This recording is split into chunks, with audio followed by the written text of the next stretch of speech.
आप सब कैसे हैं? आशा करता हूँ सब लोग अच्छे होंगे। और मैं लेकर के आया हूँ आज यूपी ट्रिपल एससी के ऑब्जेक्टिव प्रश्नों का पार्ट 13 मतलब 13वां भाग लेकर के आया हूँ। और इस 13वें भाग में हम आज डिस्कस करेंगे ढेर सारे क्वेश्चंस का।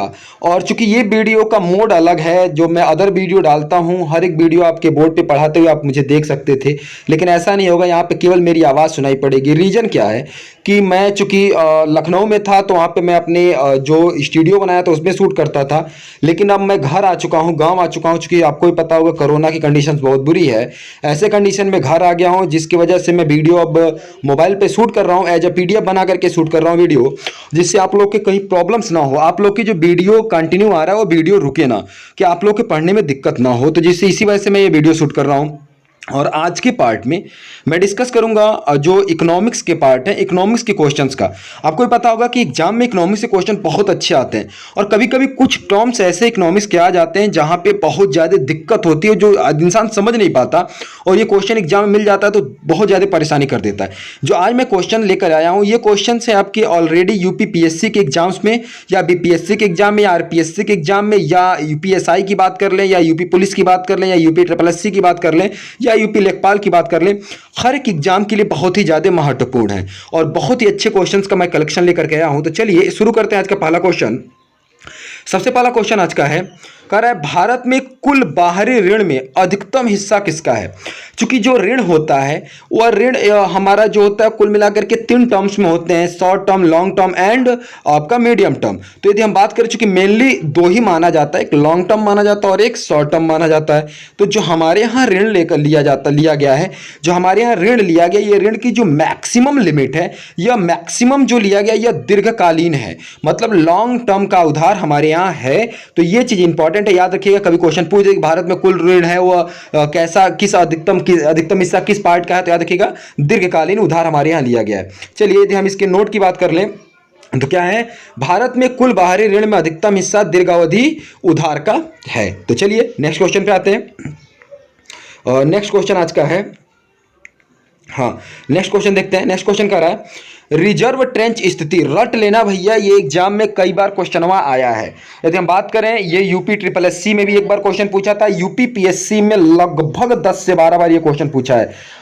आरटीपी का फुल फॉर्म होता है रिजर्व ट्रेंच पोजीशन, या बात करें रिजर्व ट्रेंच स्थिति। यह एक शब्द है जिसका निम्न में किसके संदर्भ में प्रयोग किया जाता है, मतलब आरटीपी शब्द किस ऑर्गेनाइजेशन द्वारा प्रयोग किया जाता है। बात करते हैं RBI, Reserve Bank of India, sorry RBI नहीं हो सकता आंसर इसका। अगला है Federal Reserve of America. Federal Reserve Bank of America as a bank of central bank of America, means कि जैसे Reserve Bank of India Bharat का, इंडिया का एक सेंट्रल बैंक है, सेम उसी तरह Federal Reserve Bank of America भी एक as a central bank work करता है अमेरिका का, संयुक्त राज्य अमेरिका का। ठीक है, तो ये भी नहीं होगा। नेक्स्ट आते हैं वर्ल्ड बैंक। वर्ल्ड बैंक के बारे में सबको पता होगा भैया, वर्ल्ड बैंक के बारे में कि वर्ल्ड बैंक एज आपका यूनाइटेड नेशन की एक संस्था है जो अन्य विदेशी अन्य सारी कंट्रीज को, सभी कंट्रीज को ऋण उपलब्ध कराने का काम करता है। चलिए नेक्स्ट आपका ऑप्शन क्या था, आईएमएफ, अंतर्राष्ट्रीय मौद्रिक कोष, या हम बोले इंटरनेशनल मॉनेटरी फंड। ये इसका आंसर यही होगा, अंतर्राष्ट्रीय मौद्रिक कोष। मतलब कि आईएमएफ एक ऐसी संस्था है जो अपने जो कंट्रीज हैं उसके अंतर जो देश हैं, तो मतलब उनके लिए आरटीपी का प्रयोग करता है। यदि हम एग्जांपल के तौर पर समझे, इसका नोट देख लीजिए, किसी देश के कोटा और आईएमएफ की मुद्रा के होल्डिंग्स के बीच एक अंतर एक देश की रिजर्व ट्रेंच स्थिति है। मतलब समझ रहे हैं कि मतलब एक कंट्री और आईएमएफ की जो मुद्रा है उसके उनके जो मध्य की जो गैपिंग होती है, उनके मुद्रा के बीच जो अंतर होता है, उनके होल्डिंग्स के बीच जो अंतर होता है, उसी को आरटीपी कहते हैं, रिजर्व ट्रेंच पोजीशन कहते हैं। चलिए आते हैं नेक्स्ट क्वेश्चन। चलिए नेक्स्ट क्वेश्चन हमारा क्या है, ये बहुत ज्यादा इंपॉर्टेंट है, बहुत बार एग्जाम में आया। क्वेश्चन क्या कर रहा है, निम्नलिखित में से कौन सी योजना वर्ल्ड बैंक की सहायता से नहीं चल रही है? मतलब सिंपल दिमाग में बैठा लेना भैया कि ये कह रहा है कि वह कौन सी संस्था है जो वर्ल्ड बैंक की सहायता से नहीं चल रही, मतलब कोई सी योजना जो बनाई गई है, जो योजना वर्ल्ड बैंक की सहायता से नहीं चल रही है। योजना पढ़ लेते हैं, राष्ट्रीय वेक्टर बोर्न रोग नियंत्रण और पोलियो उन्मूलन, ये भैया सीधी सी बात है, ये वर्ल्ड बैंक की सहायता से इस योजना को चलाया जा रहा है, तो ये तो 100% गलत हो जाएगा आंसर। अगला है राष्ट्रीय ग्रामीण आजीविका परियोजना, ये भी वर्ल्ड बैंक की सहायता से चलाया जा रहा है, तो ये भी आपका गलत हो गया। अगला है PYGSM ग्रामीण सड़क परियोजना, ये भी प्रधानमंत्री ग्राम सड़क योजना जो आपकी है, ये योजना भी आपके चलाया जा रहा है। किसके तहत चलाया जा रहा है, दिमाग बैठा लीजिएगा, ये भी वर्ल्ड बैंक की सहायता से चलाया जा रहा है। लेकिन अगला है दिल्ली मुंबई औद्योगिक कॉरिडोर परियोजना, जो ये कॉरिडोर बनाया जा रहा है दिल्ली मुंबई को इंटरकनेक्ट करने के लिए, इंटरलिंक करने के लिए, जो लिंकअप करने के लिए दिल्ली मुंबई के मध्य औद्योगिक कॉरिडोर बनाया जा रहा है, यह वर्ल्ड बैंक की संस्था नहीं है, यह भारत की एक महत्वाकांक्षा संस्था है। अब चलिए थोड़ा सा इसके बारे में हम डिटेल जान लेते हैं, क्योंकि एग्जाम में क्वेश्चन इससे आता है। थोड़ा नोट में देख लेते हैं, नोट में क्या कर रहा है, दिल्ली मुंबई औद्योगिक कॉरिडोर परियोजना DMICDC भारत की राजधानी दिल्ली और आर्थिक, याद समझिएगा, आर्थिक राजधानी, भारत की राजधानी कौन सी है, दिल्ली है, और इकोनॉमिकल कैपिटल भारत किसे बोलते हैं, मुंबई के बीच एक योजनाबद्ध औद्योगिक विकास परियोजना है। और ये चूंकि भारत सरकार की परियोजना है, ये वर्ल्ड बैंक इसमें कोई सहायता नहीं कर रहा है। चलिए बात करते हैं आगे नेक्स्ट क्वेश्चन की।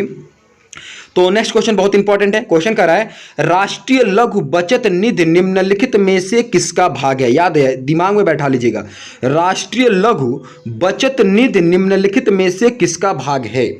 ऑप्शन क्या है, भारत का समेकित निधि है, भारत का सार्वजनिक निधि खाता है, सार्वजनिक खाता है, भारत की आकस्मिक निधि है, प्रधानमंत्री राहत निधि है। ये चूंकि बात करें तो जो भारत की आकस्मिक निधि, यदि आकस्मिक निधि के अंतर्गत ये आएगा ही नहीं, क्योंकि भैया आकस्मिक निधि में क्या आता है, इमरजेंसी कंडीशंस के लिए, या हमारे कुछ भारत राष्ट्रपति हो गया, या हमारे सुप्रीम कोर्ट के मुख्य न्यायाधीश हो गए, इन सब के पेमेंट के लिए आकस्मिक निधि का प्रयोग किया जाता है, तो किनारे कर दीजिए। प्रधानमंत्री राहत कोष निधि भी इसके अंतर्गत नहीं आता। प्रधानमंत्री राहत कोष फंड इसलिए बनाया गया है कि पीएम, जैसे अभी कोरोना के लिए जो पीएम केयर फंड बनाया गया है, चूंकि पहले ऑलरेडी एक राहत कोष था, उसके अलावा ये सोचने वाला विषय बनता है कि ऑलरेडी जब प्रधानमंत्री राहत कोष निधि था, तो एक्चुअली क्या जरूरत पड़ी कि कोरोना भी एक ऐसा महामारी है, तो उसके लिए अलग से प्रधानमंत्री केयर फंड बनाने की आवश्यकता क्यों पड़ी। इस पे सोचने वाली बात है, हम डिस्कस करेंगे। क्योंकि देखिए, अब मैं थोड़ा सा डिस्कस कर दूं कि जो प्रधानमंत्री राहत कोष निधि है, ये चूंकि कैग के अधीन आता है, सीएजी के अधीन आता है, मतलब सीएजी इसमें ऑडिट कर सकती है। लेकिन प्रधानमंत्री केयर फंड जो बनाया गया है, जो कोरोना के लिए, जो उसमें लोग जमा करेंगे पैसा, जो कोरोना वॉरियर्स के लिए या कोरोना के लोग मरीजों के लिए खर्च किया जाएगा, वह सीएजी के अंतर्गत नहीं आएगा। अर्थात उन्होंने साफ साफ पीएमओ ने मेंशन किया कि यह आपका उसके अंतर्गत नहीं आएगा, मीन्स कि ये इसकी ऑडिट नहीं की जा सकती। तो ये थोड़ा सा सोचने वाला विषय है, लेकिन इसके बाद में कभी वीडियो में डिस्कस कर लेंगे और अच्छे से इस पर हम डिस्कस करेंगे। नेक्स्ट आपका है, और चूंकि इसका आंसर हो जाएगा लघु बचत निधि की, यदि हम बात करें राष्ट्रीय लघु बचत निधि की बात करें, तो सिंपल सा आंसर हो जाएगा भारत सार्वजनिक खाता। ठीक है, बात करते हैं नेक्स्ट क्वेश्चन की। देख लीजिएगा कि इसकी शुरुआत कब हुई थी। 1999 से भारत के सार्वजनिक खाते में राष्ट्रीय लघु बचत निधि NSSF की स्थापना की हुई थी। याद रखिएगा, सार्वजनिक बचत खाते की स्थापना कब हुई थी भैया, आपकी 1999 ईस्वी में। चलिए आते हैं नेक्स्ट क्वेश्चन पे। भारत के कुल विदेशी ऋण में अधिकतम हिस्सा निम्नलिखित मुद्रा में से किसमें है। सिंपल भैया, जिस कंट्री से हम ज्यादा उधार लिए होंगे वही के करेंसी में होगा। और सिंपल एग्जांपल क्या, यूएस डॉलर, भारतीय रुपीज, जापानी येन, यूरो। बेसिकली आंसर क्या हो जाएगा, यूएस डॉलर। याद रखिएगा कौन सा हो जाएगा, यूएस डॉलर। नेक्स्ट क्वेश्चन है, ये बहुत इंपॉर्टेंट है भैया, ध्यान से क्वेश्चन समझिएगा, ये लंबा क्वेश्चन है, क्वेश्चन ध्यान समझिएगा। मनरेगा और NRLM जैसी कई प्रमुख योजनाओं की प्रमुख विशेषताओं में से एक यह है कि वे मांग संचालित है। एक मांग संचालित योजना की सुविधा विशेषताएं क्या हैं। ऑप्शन क्या क्या है, प्रक्रिया समाज के जमीनी स्तर से प्रेरित है, सेकंड है योजना अत्यधिक केंद्रीकृत है, थर्ड है कार्यान्वयन बड़े पैमाने पर केंद्र सरकार द्वारा किया जाता है।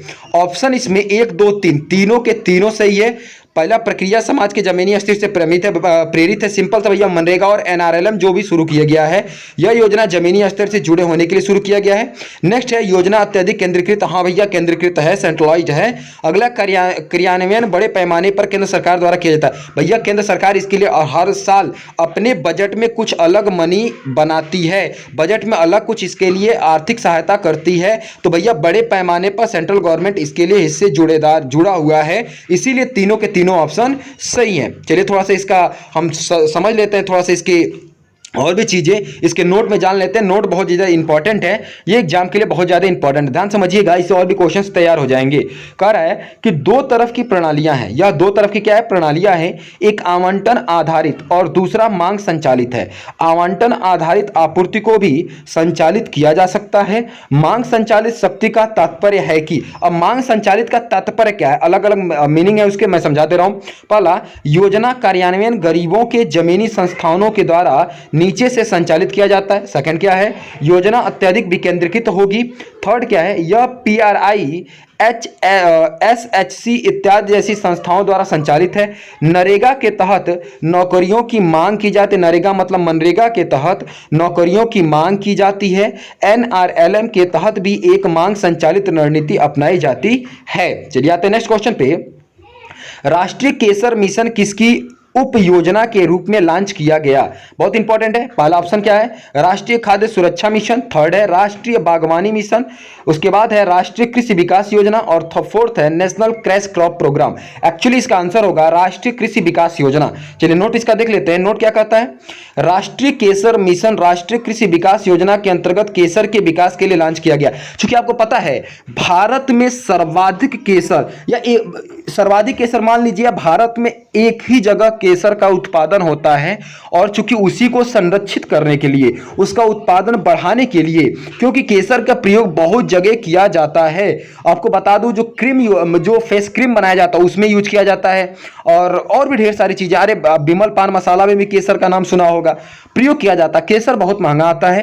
केसर का जो सर्वाधिक जो उत्पादन होता है भारत में एक ही जगह होता है, वो है कश्मीर घाटी में। ठीक है, तो चलिए आते हैं नेक्स्ट क्वेश्चन पे।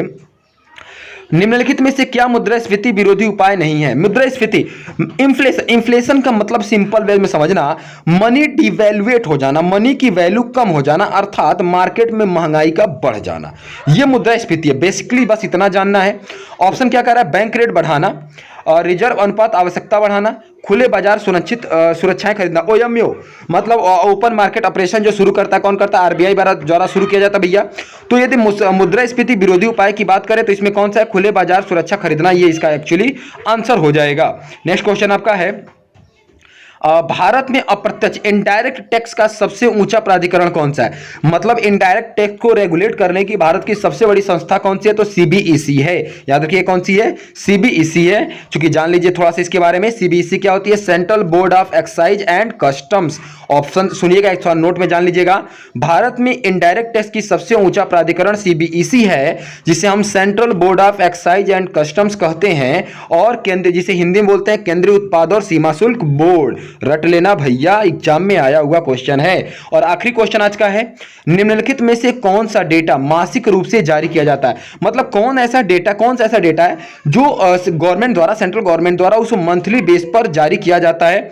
WPI whole price index, CPI consumer price index, IIP, उपरोक्त सभी, ये तीनों डेटा को गवर्नमेंट द्वारा, सेंट्रल गवर्नमेंट द्वारा, अर्थात यदि हम बात करें कि सीएसओ द्वारा, सेंट्रल स्टैटिस्टिकल ऑर्गेनाइजेशन द्वारा मंथली बेस पर जारी किया जाता है। और डब्ल्यूपीआई वो बेस है जहां से इन्फ्लेशन की काउंटिंग करते हैं। तो ये चीज याद रखिएगा। 10 क्वेश्चन आज मैंने डिस्कस किया और ये 10 क्वेश्चन आपके एग्जाम के लिए बहुत ही ज्यादा इंपॉर्टेंट हैं। यदि आप हमारे चैनल पे नए हैं तो चैनल को सब्सक्राइब कर लीजिए, बेल आइकन प्रेस कर लीजिए, जिससे कोई वीडियो अपलोड हो तो सबसे पहले नोटिफिकेशन आपको मिल जाए। आज मैंने थोड़ा सा एक प्रयोग करने की कोशिश किया, देखता हूं ऐसे कैसे अच्छा हो पाता है या नहीं हो पाता है। यदि आप लोग का व्यू अच्छा मिला तो मैं ऐसे ही वीडियो डेली का डेली अपलोड करता रहूंगा। अभी के लिए इतना ही है। थैंक यू क्लास, जय हिंद।